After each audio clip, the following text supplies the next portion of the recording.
Hi, and welcome to another Energetic Arts training session. Today's subject is life hacks and hot seat. So we're just waiting for people to come in and just let me know that you're here and that the sound is working and everything's working well. Just in the chat feed, please. Great. And what I'm going to do now is I'm going to open up the session.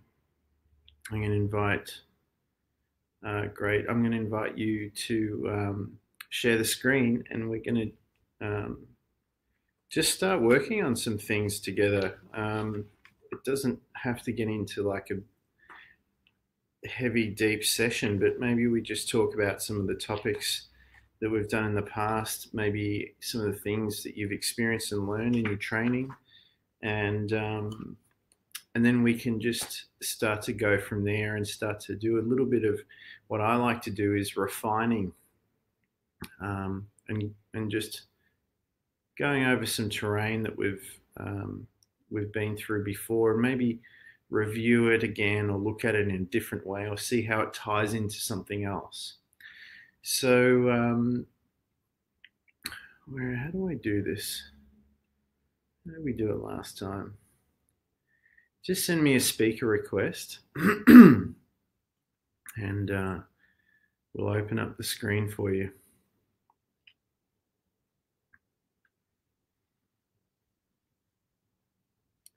It's little, there we go. Beautiful.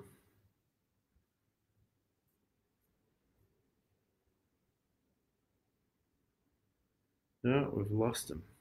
Hang on.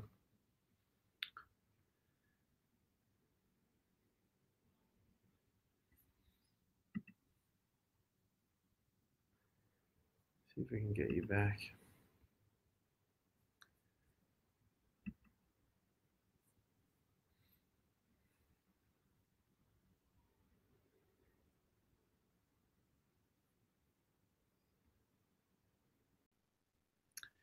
There we go.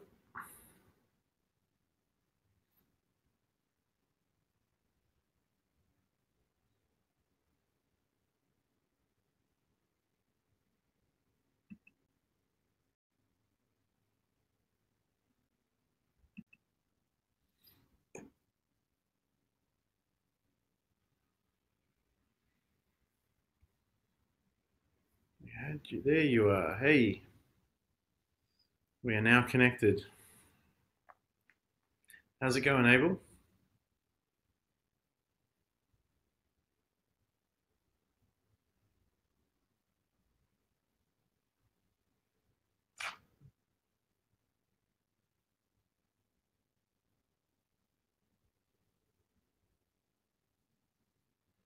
I think we've got your voice. Oh, There we go. All right, cool. here I am. Okay. Yeah, so my mic was off, so I apologize for that. That's cool.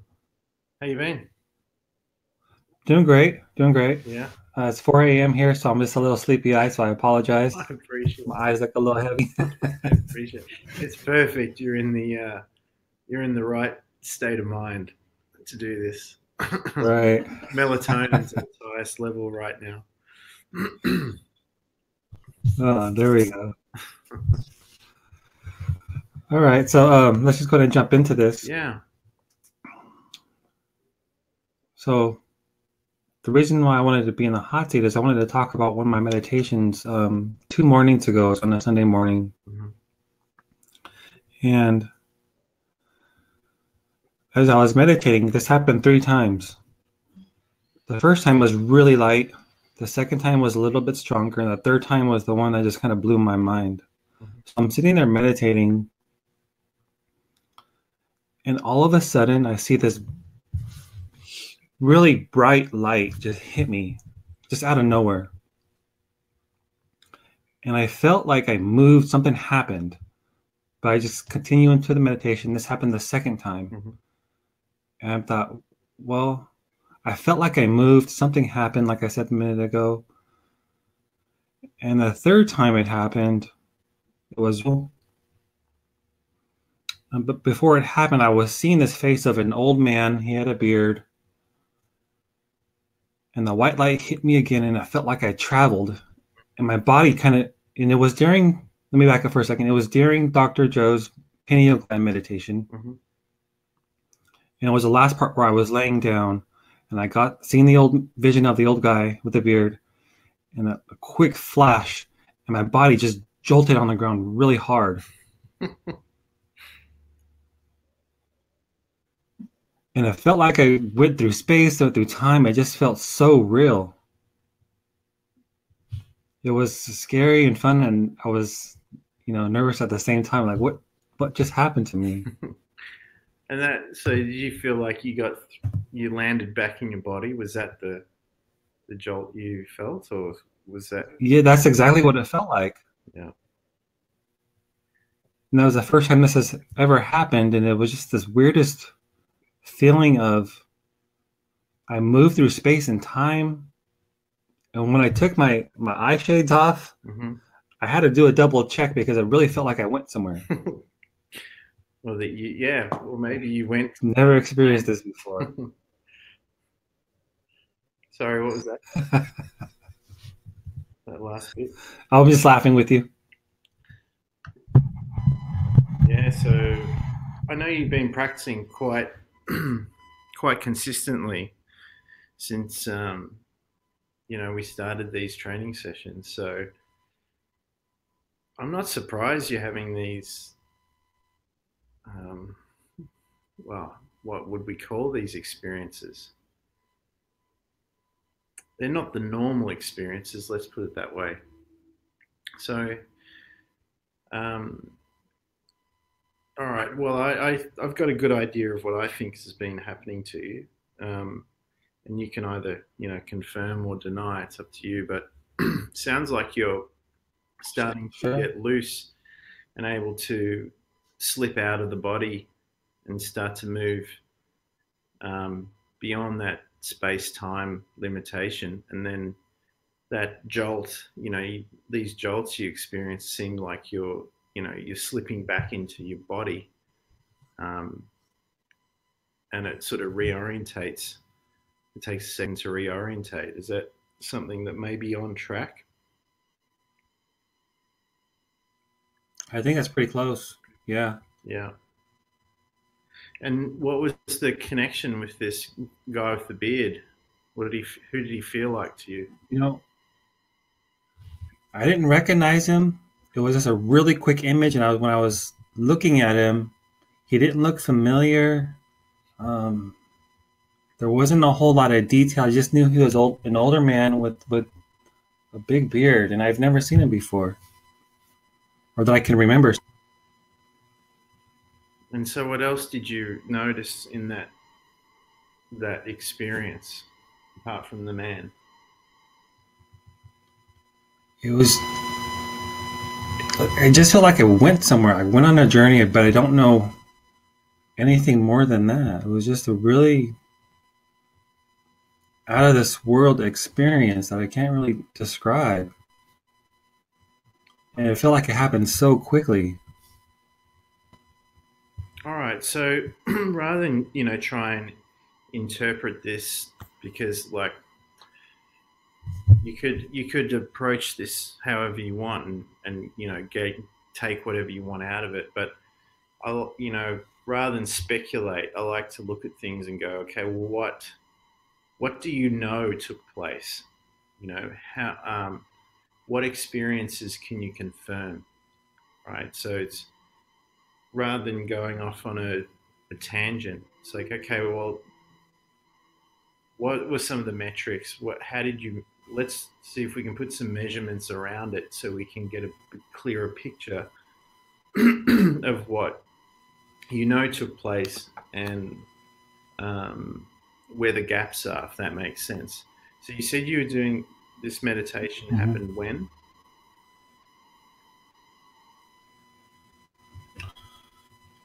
2 mornings ago, around 4:30 in the morning, my time, during the Dr. Joe pineal gland meditation. Yeah.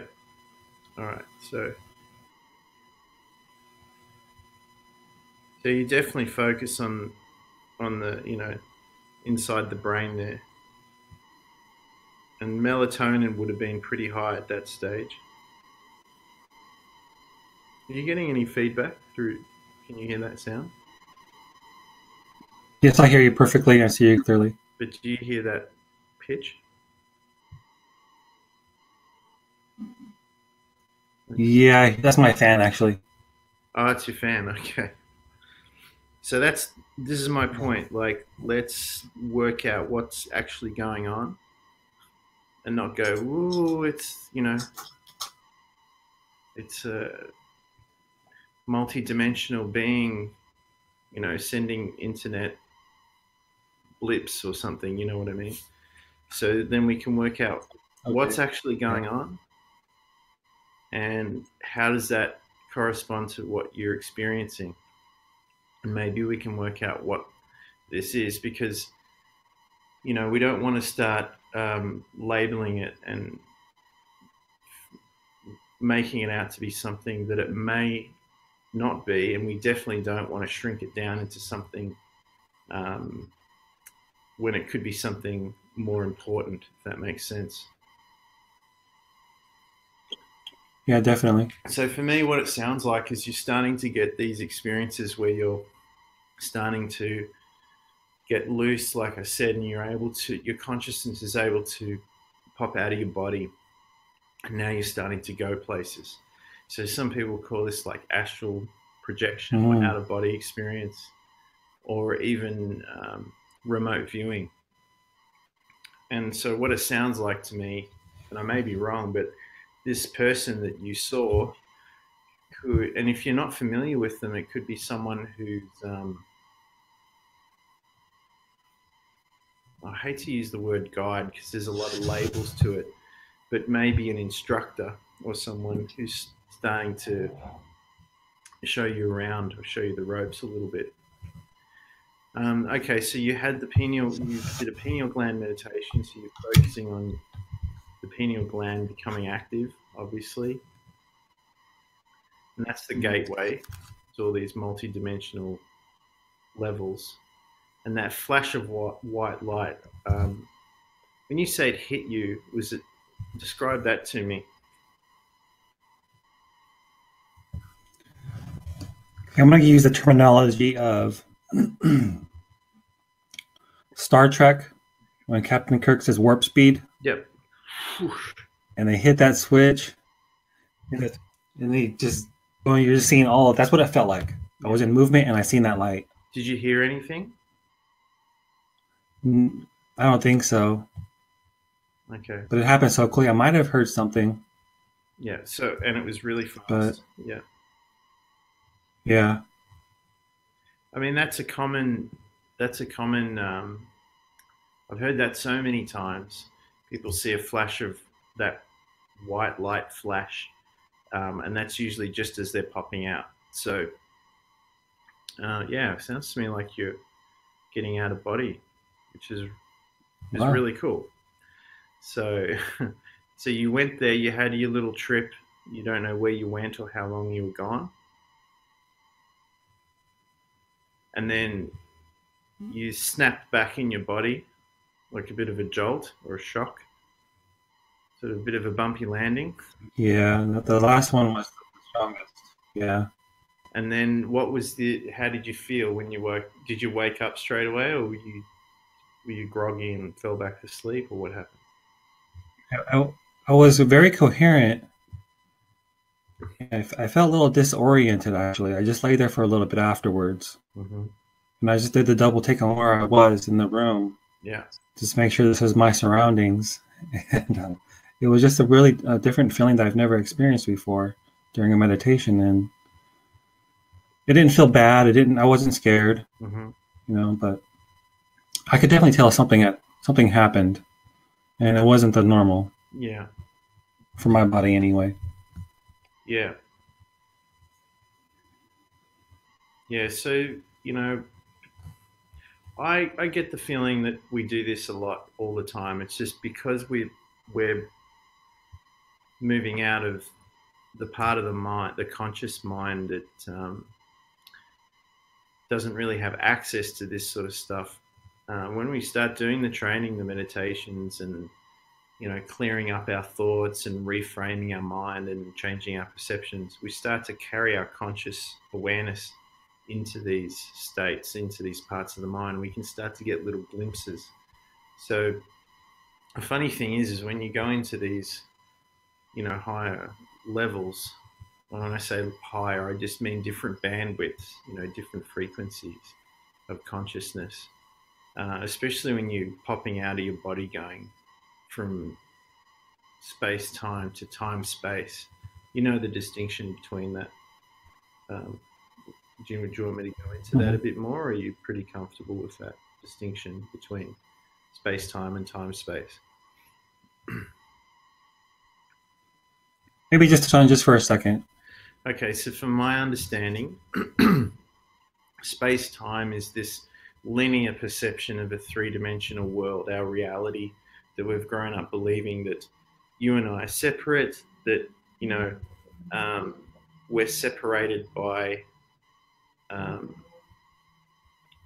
space, obviously, and to traverse that space, it's going to take time to move to one point to another. But when we go into fifth dimensional consciousness or time space consciousness, what's happening there is, and we can access that through pineal gland meditations as one method, is that you're traversing that layer of third dimensional linear time. So when you pop out of your body and you go out of body, or multi-dimensional, whatever terminology you want to use, you're moving sort of outside the program, and it's like here, if we're watching a YouTube video, you have the little bar down the bottom. When we're in third dimensions, we're moving through this bar thinking that time is continuous, like has continuity. But when we pop out, we come out of that and we can see the whole frame. We can see all of time and space. And so we're not that part of the mind, that consciousness isn't bound by space-time, which means when you get out there, if you can stay conscious and aware and retain the memory of it, you're not going to know how long you're there for, because time is infinite, right? There's multi-dimensional timeline and potentials. I don't know if you've seen Interstellar, the movie Interstellar. Mm-hmm. So right at the end, when he goes into the black hole, he goes into it, and that's the best illustration I suppose you can do on a 2D piece of media film, where he goes into the black hole, and he goes from being a third dimensional, where there's all this space, and he's in between planets, and it takes time to get from Earth to past Mars and all that sort of stuff, and go through the wormhole to get to the other side of the galaxy, where he goes into the black hole, and inside there is there's all of time. And in this case, in the story, it collapses down onto his house, his old farmhouse, but it could be anywhere in space. Does that make sense? Yes. So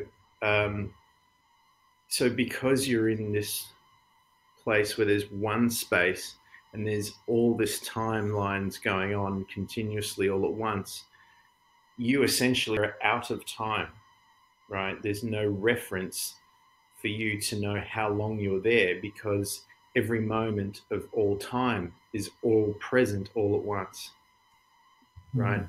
So it can be really disorientating when you've had this experience, and like I said, you might not know how long you were there. You could have been there 5 seconds. You could have been there 5,000 years. You won't know, because there's no reference point to tell you how long you've been there.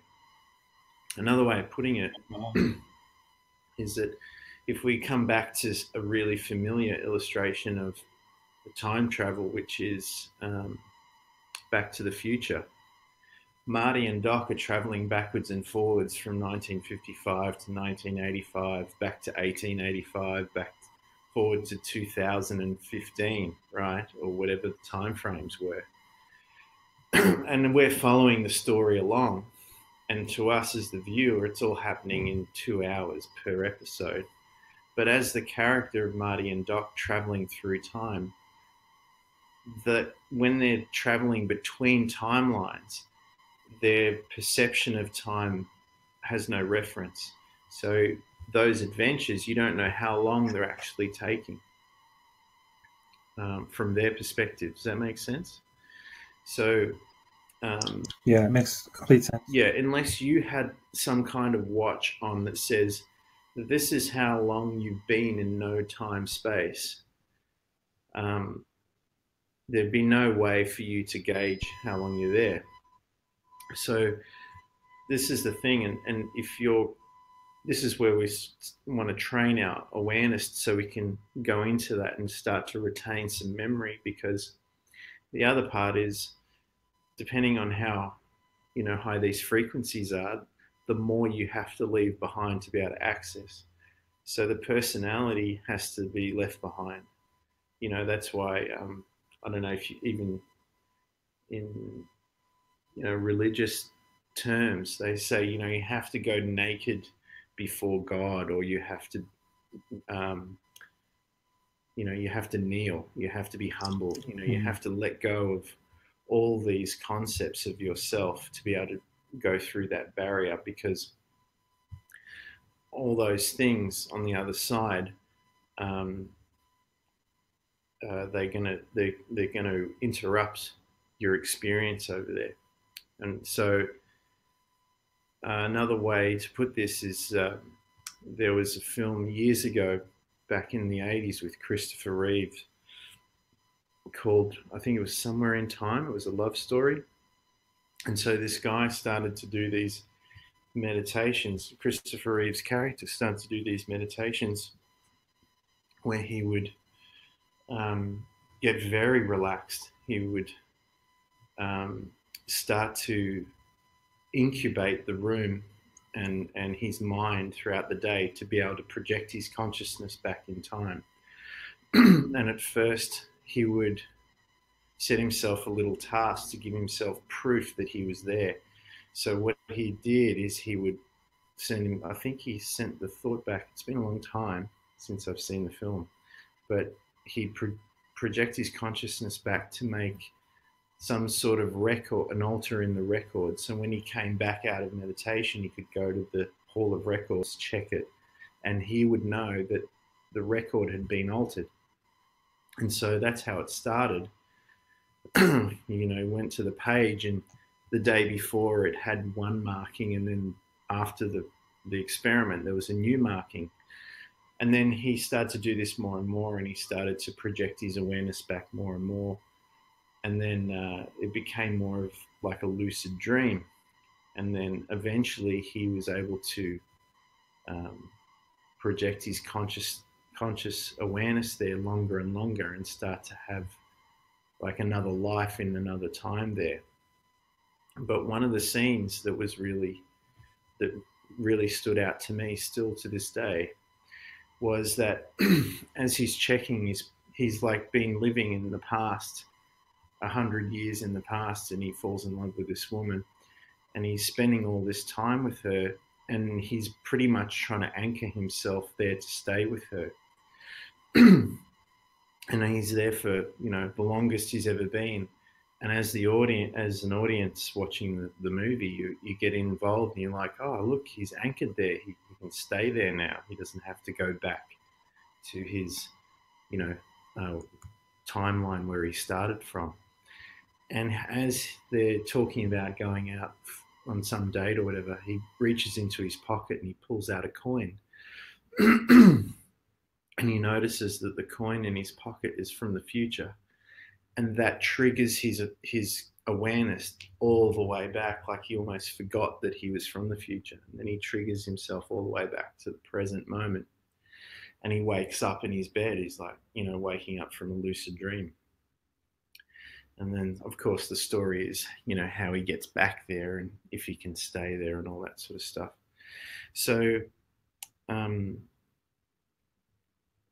to be able to do this, you have to do a lot of cleaning up internally. You have to detach from a lot of things to be able to project more and more of your energy and more of your awareness into that space.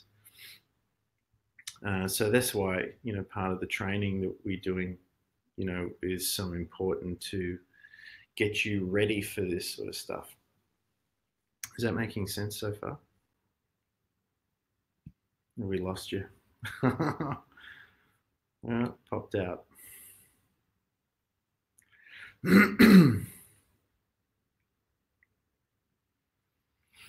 Technical difficulties.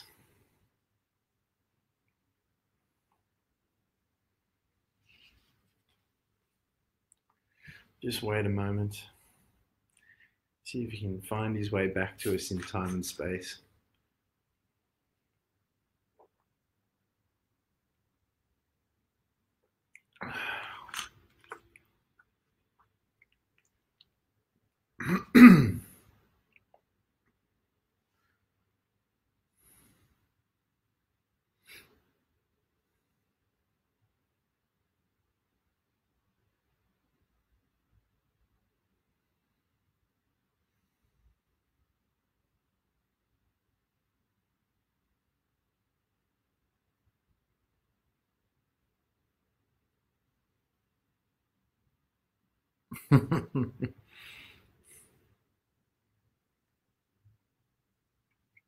All right, you back?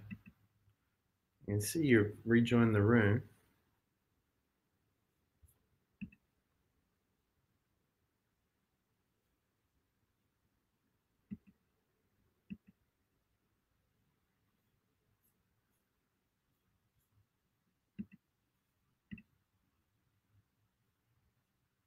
No, we lost him again.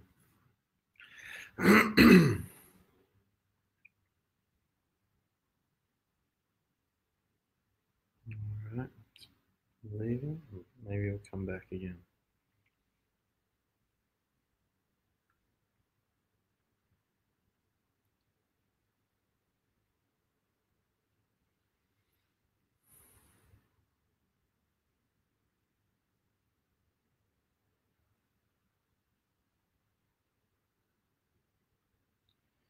So I guess that's probably what it looks like if you're in that other multi-dimensional space and people are coming to visit.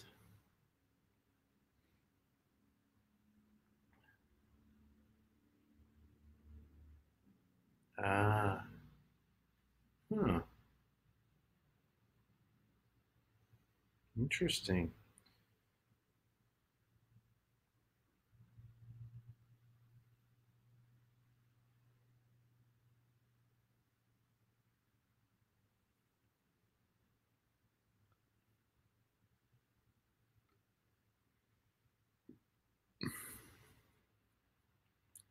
Not letting you back in.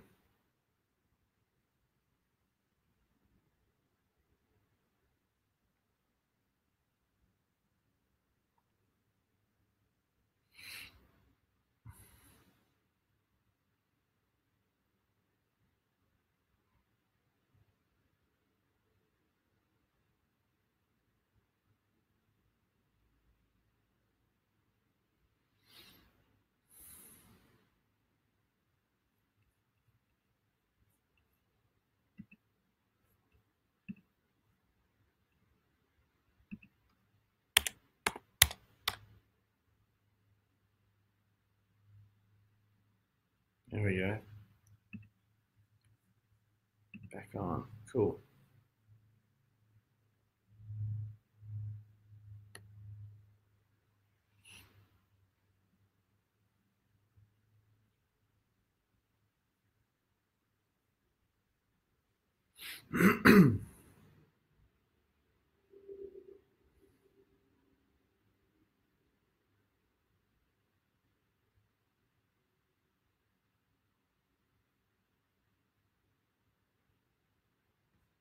we go. Take two.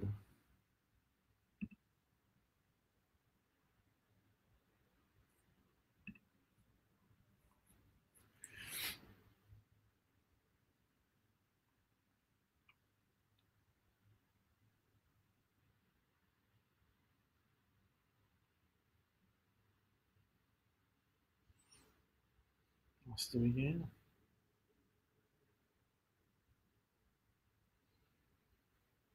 Hmm.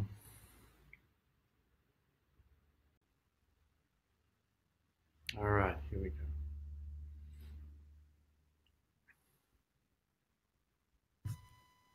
Okay, we're back in here. Yeah, see, that was what I'm talking about. The coin, Zook, knocks you out, disconnects you. It's like, how do I get back? How do I get back? Yeah. Right? All right. So you were just getting to a good part of that story. Sorry, what was that? You were just getting to that go.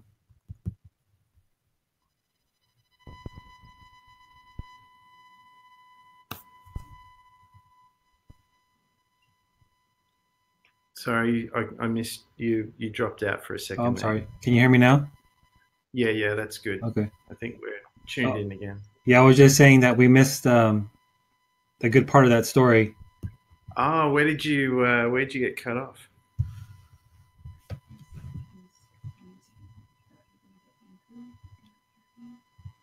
I can't recall at the second. Still, You're putting me on the spot. But okay, I didn't mean to do that. he was making the markers of he was coming back or not, and something with the audience.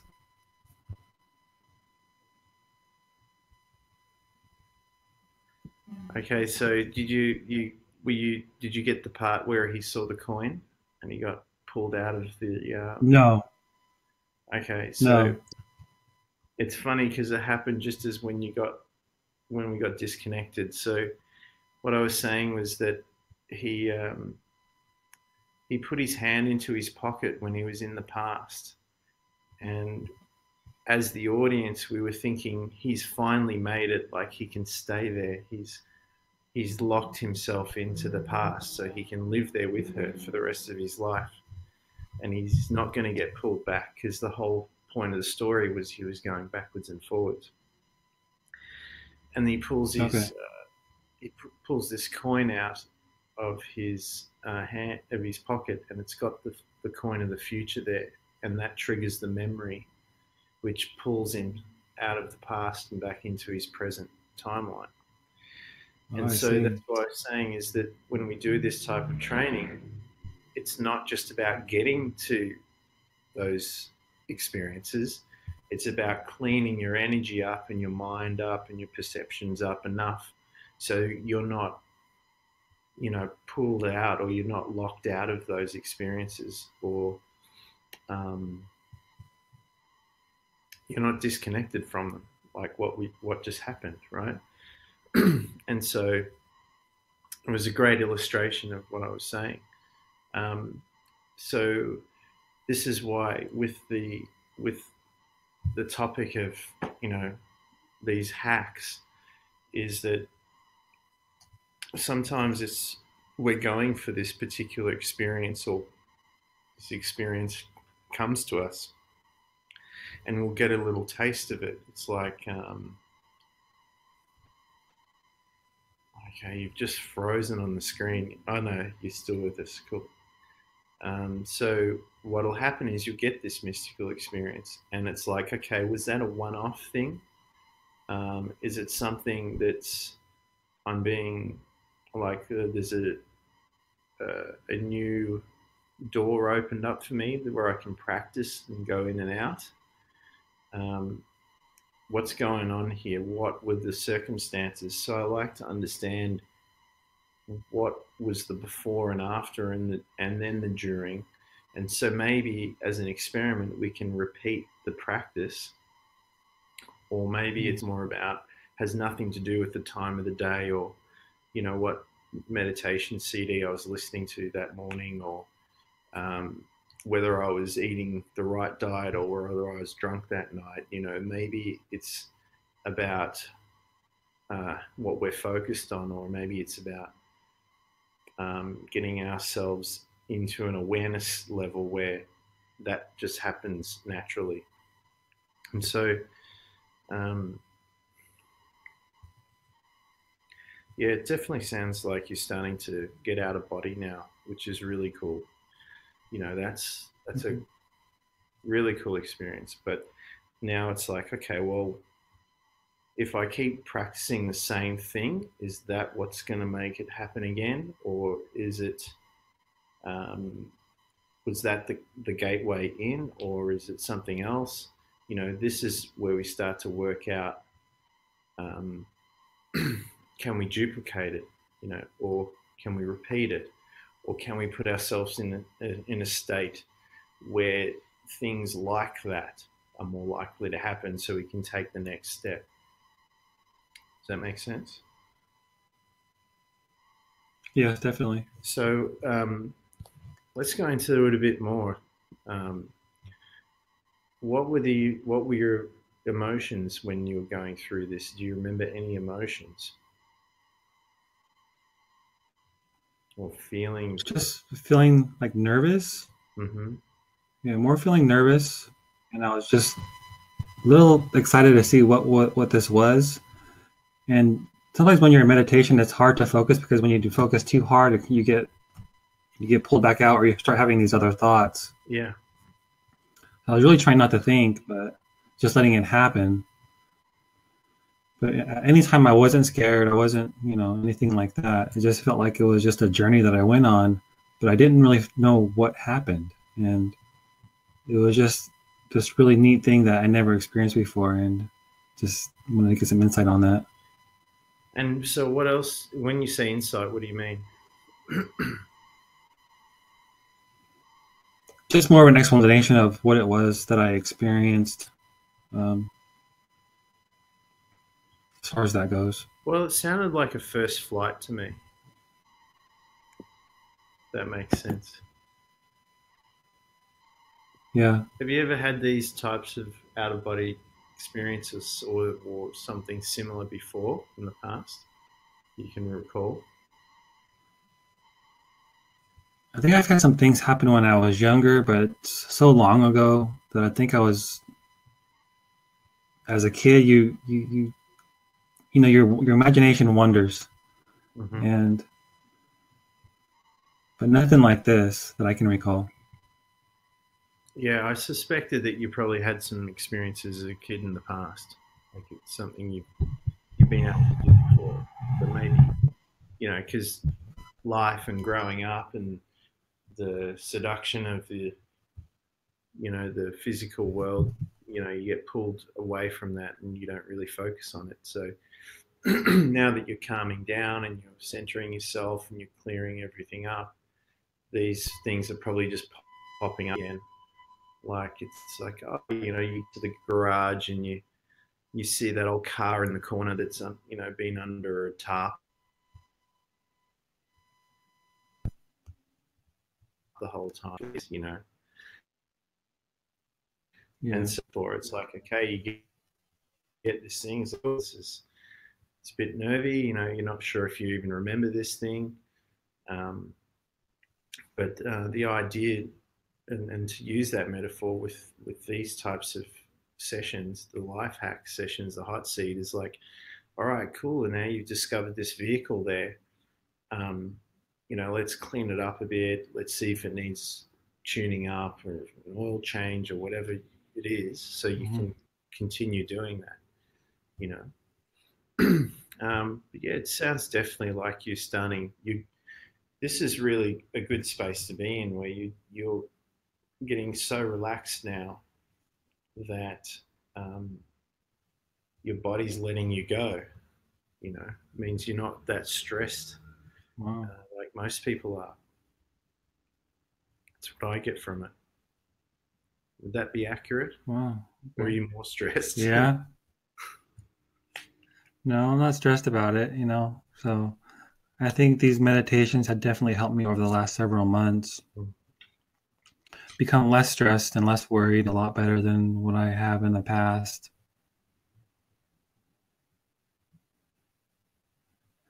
And I know we had talked a few days ago, and things are just different. And I don't seem so worried about a lot of the things I would have worried about before. And I'm just trying to have fun and learn at the same time of what I'm capable of and some of the things that are out there that I'd never experienced before. So, Yeah. Yeah. So something practical I want to give you now is that um, usually a basis is that you do all the work, you do all this training, and life kicks the door open and it takes you through. If, for example, you're going for your pilot's theory, they have all. Maybe you get in the simulator, you're starting to learn all this handle on it. They take you out over the plane, you check out everything. They tell you all about the safety stuff. Most of it goes over your head because it's just so much information to remember off your first time. And the instructor's usually breezing through it because they've done this 1,000 times before, and to them it's second nature, and they've had years to get up to that level. And then they take you on your first flight, and your first flight is like, wow, and you're excited and you have all these emotions. And then before you know it, you're back on the ground and you're not even sure if it happened or not, right? mm-hmm. And pretty much the instructor and the crew have sort of guided you through that experience so you can have the experience, right? When you get back on the ground, it's like, okay, now that I've had that experience, I know it's there.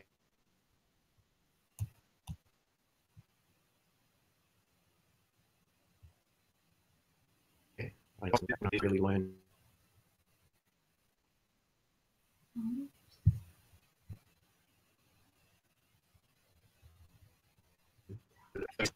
Well, for me at least, this is usually there's a bit of a delay between the next experience, right? It's not like, if you're lucky, you'll go back, to bed tonight, and then you'll repeat the same process, and you'll have another one if you're lucky. Otherwise, it might be a week or two or longer, depending on what needs to take place in order for you to get to your next flight again, if that makes sense.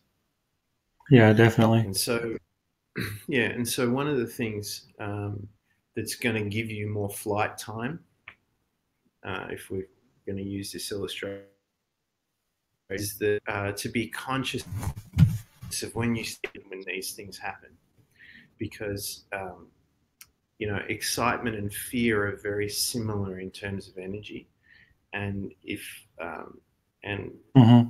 if the body feels that it's too unfamiliar, it's going to pull you back in. Yeah. So this is where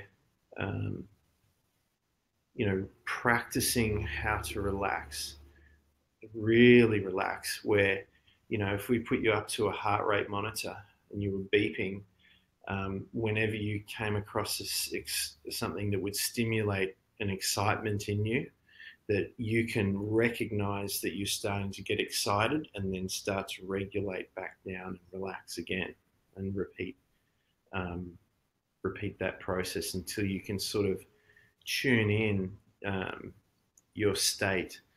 So it's going to give you longer time in there. Freedivers are really good at this, about controlling their heart rate and staying calm. Obviously, if you're holding your breath and you're going underwater, you want to use up the least amount of energy as possible. And so, although these experiences can be absolutely mind-blowing and really exciting, and you can still get excited. I mean, it's not like you should try not to get excited, but what you want to do is find out where your levels are, where you can not redline yourself out and pull yourself out of that experience. Yeah. So this is where, if we go right back to big basics and back to beginner level, when you first started to meditate, for the sake of learning meditation, not even to get out of your body or have a mystical experience, if sitting down to meditate was the task, and then when you finally sat down, it was, how long can you do it for? And then, of course, over training, you Right. learn longer, and you can stay in those states longer and longer.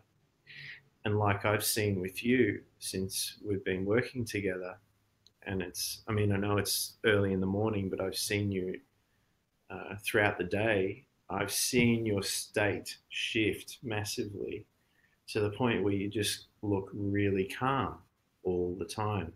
Um, and it's part of that I've seen is that you don't seem concerned the people's vision or opinions of you, which is a really good thing because it just allows you to stay centered and not be thrown by how people say you should be behaving or acting. And so that's a really good skill Right. to have just in life in general, but also, uh, when you get out of into these other spaces, other dimensions, there's going to be some things that if you're conscious and in your personality that you're perceiving, they're not going to have any reference or bearing on your day-to-day life, and you're going to be like, whoa, who am I in relation to this? um, how am I supposed to behave in accordance with this? And those self-conscious thoughts can pull you out of the experience, and because that can be emotionally stressful or mentally stressful and pull you back in your body. So all these little things start to add up, and as we start to train in all these areas of your life, conscious, unconscious, vision, open, walking around actively, beta state, alpha state, theta state, delta, gamma, whatever it is, when you start to train, all these things start to accumulate into making you um, more in line, let's say more refined as being who you really are, and without having to act or behave or respond in ways that are expected of you, right? And what that allows you to do is that it allows you to go further and further into these experiences, um, without being thrown off course. Okay, Mm. it's like the cool pilot that no matter what happens, you'll be able to land that plane, sort of thing. Yeah. Because it can get, like I've said before, it's very profound out there in those multi-dimensional spaces that are unknown. It's not always positively profound. So to keep your keep your head about you when everyone else is losing theirs, it's a real skill, and I'm noticing that coming through with you now, and this is why these experiences are starting to open up to you, because when you're ready, the door opens. Um, like the saying goes, when the student's ready, the teacher appears. So this guy with the beard, right? Whether he's someone on the other side, the instructor or a guide or a teacher or a friend or a future self that you don't recognize, or whoever that is, that person's there as soon as you're ready. It's like a bit like before you bumped off and we're waiting for you to reconnect. We're here. Whenever you're ready, we're ready, sort of thing. Because remember, there's no time, there's no linear time there. So whenever you're there, so are they. Does that make sense? Yes. It's just like when you think of a loved one who's passed, their memory is just right there. In that they meet you whenever you connect with them, because they're not bound by time, space and time, and which means they can be with you and whoever else they want to be with at the same time in different times, theoretically, Mm. at least. So this is really cool because you're really into a whole new world here, and not just a new world, but a world of multiple worlds. Yeah. Wow. So, um, and this is why I'm reluctant to give you an explanation, because this is in this multi-dimensional, infinite timeline reality. You know, there are so many potentials out there that there's a high probability that even though I've explored a lot from my perspective, I've never been to that time space that you just went to. So you, in your experience, know more Mm. about that than I do. Makes sense? And so what I Yes. found is that people who are doing this, you know, um, and I think it's very personal too, not just about where you go, but how you perceive where you go. Because there's all these theories that for you it would be with the guy with the beard, and for me, when I got there, he wouldn't have a beard. It's just it would take on different forms based on how you perceive, right? And then I've heard other stories where it's Mm. like, well, they will show up in a way that's acceptable for you. So some people it's just some guy with a beard, and other people it's angels with wings, and other people it's their long lost relative. You know, um, it, I it see. varies. It's it's all possible when you pierce through this layer, right? So when I'm talking with people who have had these experiences before, I haven't really ever heard two stories that were the same. There are similar elements, like the white going through the white light really fast, jolts in the body. That's really common. And so when we start talking about Okay. experiences, um, although it's cool to hear about the experience itself, it's like, wow, that's amazing. It's a great story. I think what people really like to relate to is the little nuances that um, are common, or that we can share across the board with each other. Because what you're going to find now that you've had this, and I mean, I know it's not easy to talk about this to anybody, but when you Yeah. do find people you can start to talk about this with, and not in a woo woo new agey type of sense, or even one that's connected to religious, um, or the religious dogma and stuff like that. Um, but if you can start to talk about it with people who are practicing this type of thing, this almost like, I don't know if you've ever ridden a motorcycle. It doesn't matter what you're riding. Motorcyclists, if they know that each other are there, they'll nod because they know how dangerous it is on the road, and so there's respect for each other, no matter what Right. you're riding or what your level is, right? And it's like, hey, I see you, look, be safe, look after yourself, sort of thing.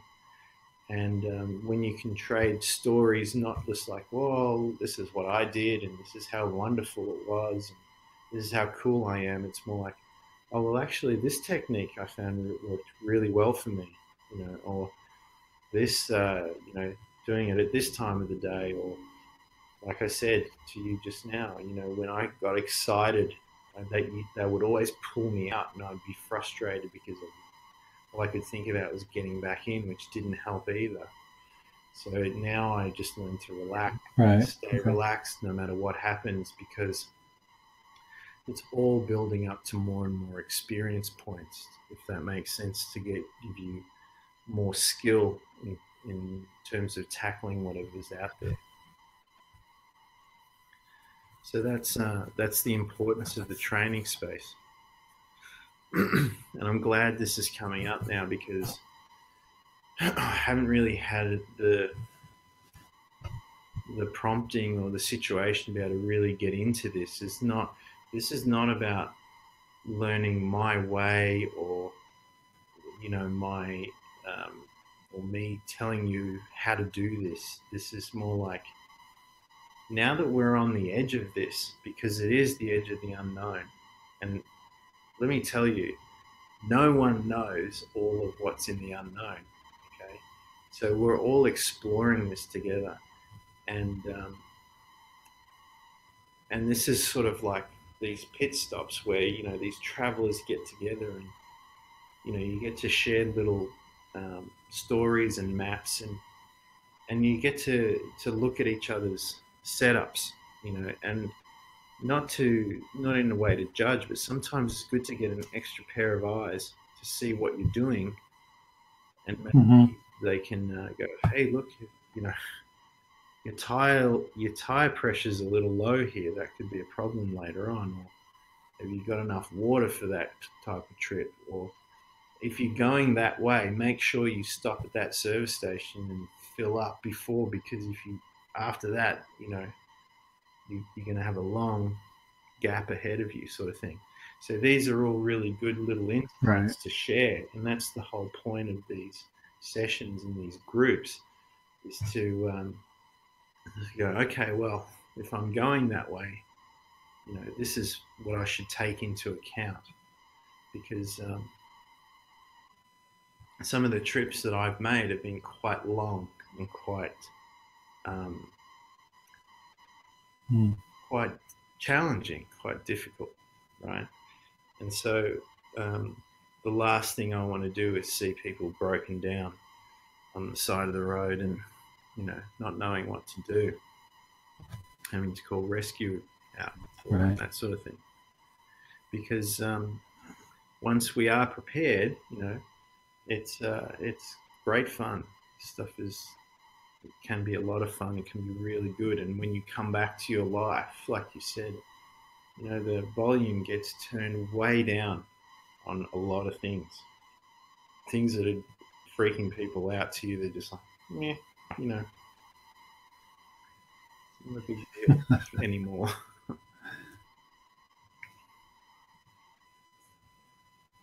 So does that give you a bit of insight? Yes, it makes a lot more sense the way you're describing it and some of the things that I experienced. And it's just great to have somebody to talk to because, like you said, you can't talk about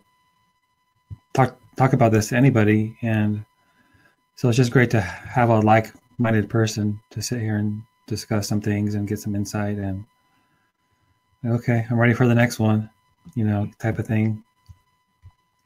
And to share and express and to learn and grow at the same time. So I think it's great what you're doing, and I appreciate it. Yeah, no worries. Um, is there anything else you wanted to? Because I know you're hanging on.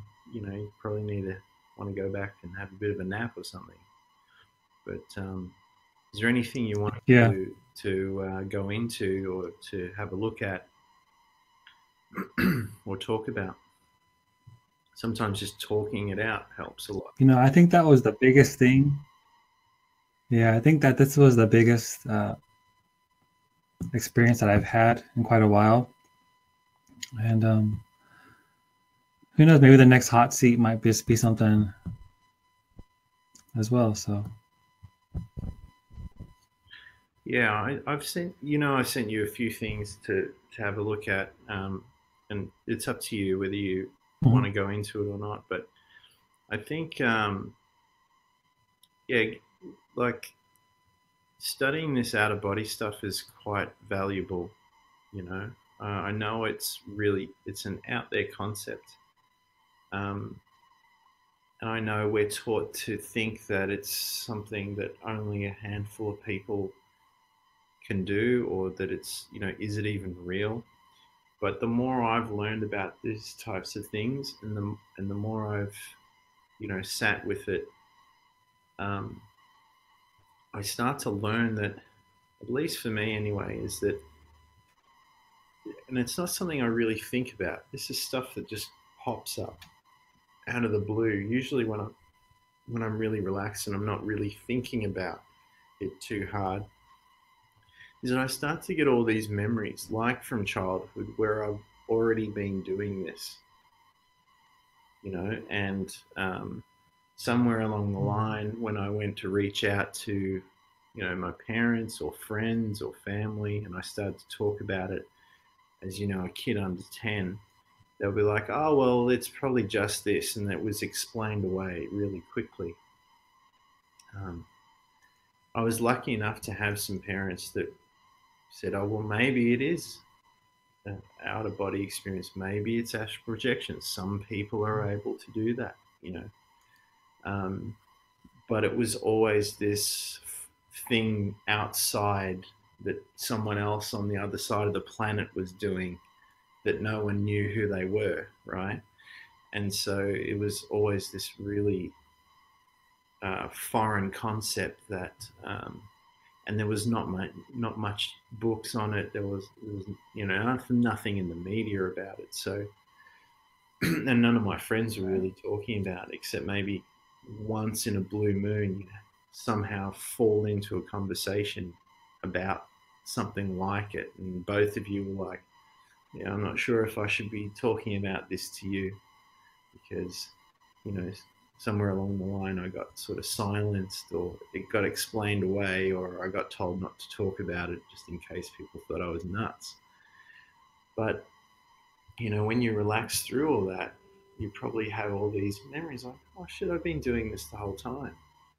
Or, you know, especially when you start really focusing on this, you start to get reminders of these moments where it's been happening, and maybe you've self-censored, and when, like I said, when you become more of who you really are without these expectations, and you just drop this, who you're meant to be, and just be who you are, you start to realize, hey, this ability's always been there, but even when I've been exploring it throughout time, where or not, um, it was never really explained to me how I'm doing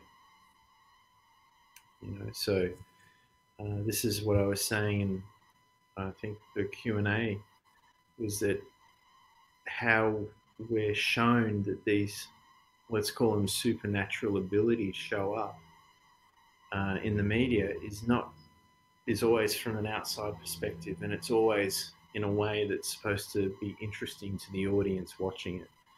But what I've learned is that often these supernatural abilities are so ordinary. They happen so often, and they're so commonplace, especially when you're taking the inner world into account as being a real place, that that we don't even give them uh, any focus, any credit. We just think, oh, that's just my mind doing stuff. But through these practices, through training, you'll start to discern the difference between your mind and receiving information from that unconscious collective. It gets more. There's more discernment there. It gets easier to make the distinctions between the two. Okay. Yeah, some of the training and some of the learning at times can be taxing on the mind and the body. And I just remember some of the advice that you have given me, just take your time and just go at it slowly. Because when I was first introduced to meditation, and some of the, it's like you're just excited and you want to just jump into it and do all that you can, and it just becomes really overwhelming. So for all of you out there, just take your time, learn at your own pace, and some fun. Yeah, well said. All right, Abel. Well, I guess we'll stop there because we don't want to tax any more of the mind, and I think let's finish on a win. I know you're up really early. I really appreciate you coming on to do this at such an early time. So it's no problem. Yeah. Cool. All right, man. Well, we'll end it there, and we'll let you continue the rest of the day or go back to sleep or do whatever you're doing. All right, we'll talk to everybody soon. All right. Thanks, Abel. See ya.